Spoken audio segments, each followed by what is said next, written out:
Bismillahirrahmanirrahim. Assalamualaikum warahmatullahi wabarakatuh. Alhamdulillah atas berkat rahmat Tuhan Yang Maha Esa sehingga kami bisa menyelesaikan tugas kelompok kami. Saya Masudin Huruk-Lolong mewakili teman-teman dari kelompok 3 yang akan memaparkan makalah kami dengan judul Perspektif Postmodern Pengetahuanisme terhadap Ilmu. Langsung saja kita akan masuk ke pembahasan. A. Pandangan postmodernisme terhadap ilmu pengetahuan. Modernisme memandang ilmu positif, empiris, atau ilmu pengetahuan mau tidak mau menjadi standar kebenaran tertinggi.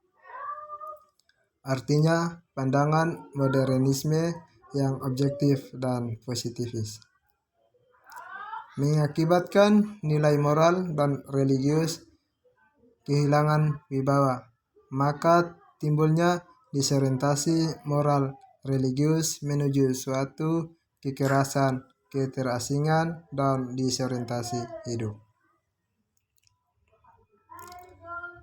Relevansi diskresi postmodernisme dalam ilmu pengetahuan.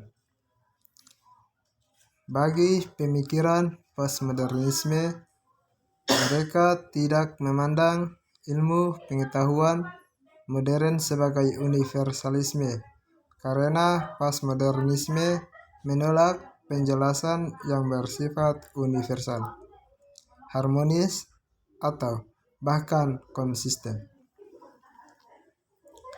Kaum postmodernisme menggantikan hal tersebut kepada yang partikular dan lokal, lalu menyingkirkan hal yang bersifat universal.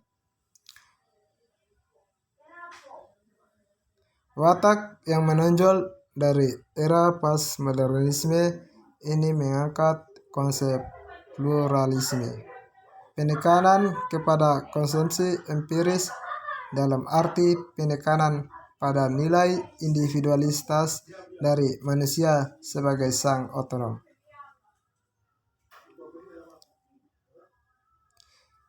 Ciri-ciri dari postmodernisme melingkupi hal-hal secara konseptual.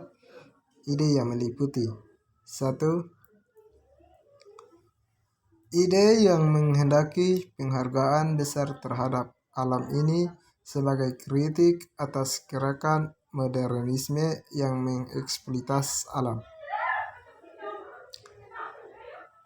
2. Ide yang menekankan pentingnya bahasa dalam kehidupan manusia dengan segala konsep dan analisisnya yang kompleks, ini sebagai antites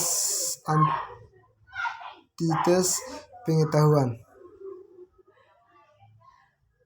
3. Ide besar untuk mengurangi kekaguman terhadap ilmu pengetahuan, kapitalisme, dan teknologi yang muncul dari perkembangan modernisme dengan alasan bahwa semua itu telah melahirkan konstruksi manusia sebagai objek yang mati dalam realitas kehidupannya, sehingga menjauhkan manusia dari humanismenya itu sendiri.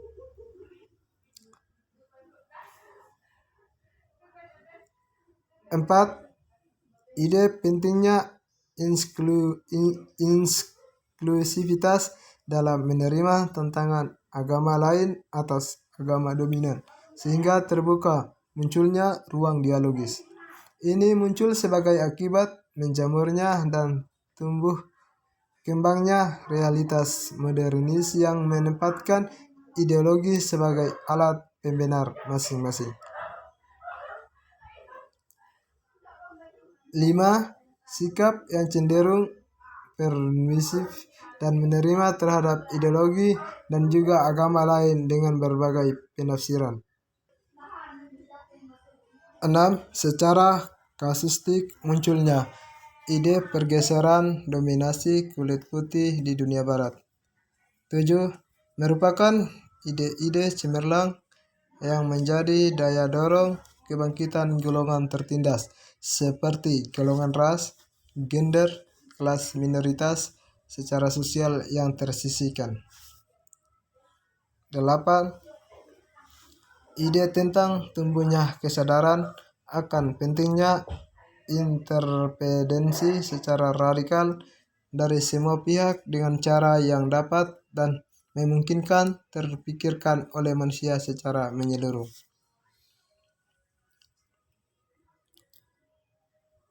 Relevansi postmodernisme bagi kehidupan masa kini. Jika diamati dengan saksama, banyak hal menarik dan bisa diterima dari apa yang ditawarkan oleh pasca modernisme. Lepas dari sah atau tidaknya keberadaan pasca postmodernisme, kenyataannya dia ada dan keberadaannya harus diakui. Soal membawa manfaat atau tidaknya, kita tidak bisa menilai secara langsung dengan satu sisi saja, karena selalu ada dua sisi, yaitu apakah baik atau buruk. Kita bisa memeriksa dan menjelaskan apa yang telah diterangkan di atas. Tentunya, postmodernisme telah menambahkan perbedaan kita mengenai ilmu pengetahuan. Maka dari itu, pada bagian ini akan mencoba untuk menganalisis secara kritis apa saja prinsip-prinsip yang ditawarkan oleh aliran postmodernisme terhadap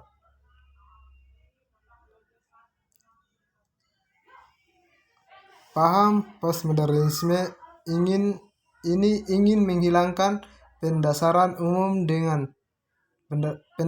umum dan ingin melihat cerita-cerita yang kecil. Cerita-cerita kecil seperti desentralisasi, pertarungan etnis, dekonstruksi, subkultur, nihilisme, budaya rendah, anarki, pasca industri, paradigma, kekuatan bersama, sekte-sekte, delegitimasi, dekonsensus, liberalisme, dan diskontinuitas yang merupakan kebalikan atau antitesis dari paham modernisme. Hal itu karena kurangnya masuk akal sebab untuk menilai atau menangkap suatu cerita atau kerangka dasar diperlukan suatu dasar pijakan.